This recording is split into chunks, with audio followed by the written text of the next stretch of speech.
Okay. But this is my perception. So పొత్తుల తర్వాత పరిస్థితి ఏంటి సార్? జనరల్ గా రాజకీయ పార్టీలు పొత్తులు పెట్టుకోవడం తప్పు కదా? ఇంతకుముందు మీరు చెప్పినట్టుగా అది ఎథికలా, మోరలా, ఇమ్మోరలా పక్కన పెడితే రెండు రాజకీయ పార్టీలు కలిసి పనిచేయడం అనేది ఎక్కడ తప్పు కాదు, తప్పుగా చూడాల్సిన అవసరం కూడా లేదు.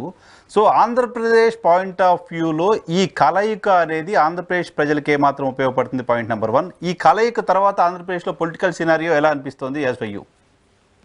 సార్, పొలిటికల్ గా ఆంధ్రప్రదేశ్ రాష్ట్రంలో ఈ కాంబినేషన్ వల్ల ఆంధ్రప్రదేశ్ కు ఒరిగేది ఏమీ లేదని అయితే నా మొదటి ప్రశ్న, నా మొదటి సమాధానం మీరు అడిగిన ప్రశ్న.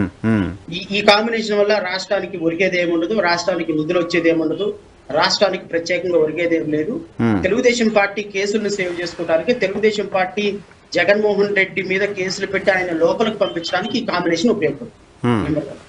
నెంబర్ 2, మీరు అన్నట్టు ఈ కాంబినేషన్ వల్ల రాజకీయ సినారియో ఏం మారుతుంది అని మీరు అడిగిన ప్రశ్నకి నేను అనుకోవటం ఏంటంటే, వీళ్ళందరూ తెలుగుదేశం పార్టీ, జనసేన, భారతీయ జనతా పార్టీ ఏమనుకుంటున్నారంటే, మేము కలిసాం కాబట్టి ప్రజలందరూ ఆటోమేటిక్ గా మాకు ఓటేసేస్తారు, వాళ్ళంతా గుడ్డి జనం, వాళ్ళంతా పిచ్చి జనం, ఇక్కడ భారతీయ జనతా పార్టీ పవన్ కళ్యాణ్ కలవగానే ఆహా ఓహో అని అద్భుతంగా మాకు ఓట్లేసేస్తారని ఒక పిచ్చి భ్రమలో ఉన్నారు. అంటే ఆంధ్రప్రదేశ్ రాష్ట్ర ప్రజలు గొర్రెలు, ఆంధ్రప్రదేశ్ రాష్ట్ర ప్రజలు మేము ఏ నిర్ణయం తీసుకుంటే దానికి తలొగ్గి ఉంటారు, రాష్ట్రం కోసం నిర్ణయం తీసుకున్నామని ఒక మాట చెప్పగానే ప్రజలందరూ నమ్మేస్తారనేటువంటి పిచ్చి ఊహలో ఉన్నారు. నేను వీళ్ళకి ఒకటే మాట చెప్తున్నా, పవన్ కళ్యాణ్ గారికి సభలకి 1,00,000 మందో 2,00,000 మందో మీటింగులకి జనాలు వస్తున్నారు కదా అని అవన్నీ ఓట్లు అనుకుంటే పిచ్చి పొరపాటు. తెలంగాణలో భారతీయ జనతా పార్టీతో కలిసి పోటీ చేసిన పవన్ కళ్యాణ్ గారి పరిస్థితి ఏంటో వాళ్ళకి తెలుసు. ఆంధ్రప్రదేశ్ రాష్ట్రంలో పవన్ కళ్యాణ్ గారికి ఓట్లు ఎన్ని వస్తాయో వాళ్ళకి తెలుసు. అయితే ఈ కాంబినేషన్ వల్ల వీళ్ళు ఒక నెగటివ్ ప్రచారానికి జగన్మోహన్ రెడ్డి అనేటువంటి ఒక వ్యక్తిని ఇంతమంది పార్టీలు కలిసి మూకుమ్మడిగా దాడి చేస్తున్నారు అని అయ్యో పాపం అనేటువంటి ఒక సింపతి వేవ్ని జగన్మోహన్ రెడ్డి గారికి క్రియేట్ చేయడానికి ఈ కాంబినేషన్ ఉపయోగపడింది.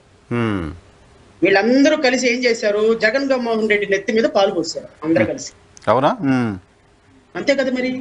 జగన్మోహన్ రెడ్డి గారు ఒక్కడిని దాడి చేయడానికి భారతీయ జనతా పార్టీ కలిసింది, పవన్ కళ్యాణ్ గారు కలిశారు, జనసేన కలిసింది, వీళ్ళందరూ కలిశారు, తెలుగుదేశం కలిసి జగన్మోహన్ రెడ్డిని టార్గెట్ చేస్తున్నారని చెప్పేటువంటి ఒక వేవ్ లో జగన్మోహన్ రెడ్డి గారికి ఇది ఒక ప్లస్ పాయింట్ అయిపోయింది.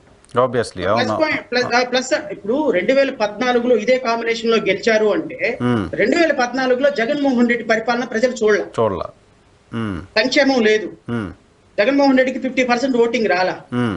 ఈడ ముగ్గురు కాంబినేషన్ లో పరిపాలన చూసిన తర్వాత జగన్మోహన్ రెడ్డికి 50% ఓటింగ్ వచ్చింది. ఇప్పుడు జగన్మోహన్ రెడ్డి పరిపాలన, నేను జగన్మోహన్ రెడ్డి రాకూడదు అని కోరుకున్న వ్యక్తుల్లో ఈ స్టేట్ లో మొదటి వ్యక్తిని మొదటి నుంచి మీరు ఫైట్ చేస్తున్నారు.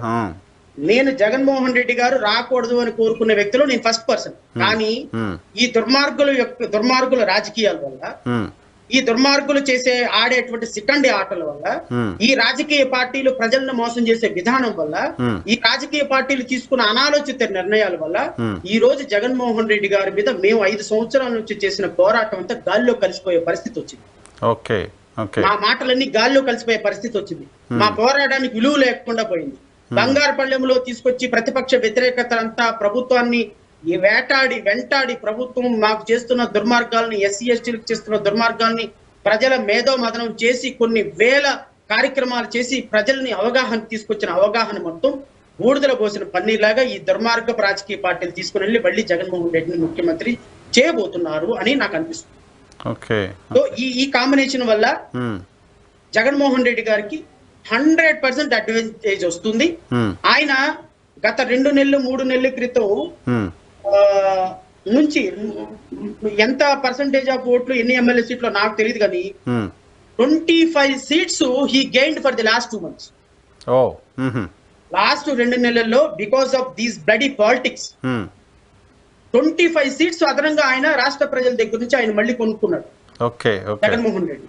సో 2 నెలల క్రితం 80 సీట్లు అయితే ఇప్పుడు 105 సీట్లు, 2 నెలల క్రితం 105 సీట్లు అయితే ఇప్పుడు 140 సీట్లు, 2 నెలల క్రితం 60 సీట్లు అయితే ఇప్పుడు 85 సీట్లు, అంటే 25 సీట్లు ప్లస్ పాయింట్ ఈ కాంబినేషన్ వల్ల వచ్చింది అని అయితే నా అండర్స్టాండ్.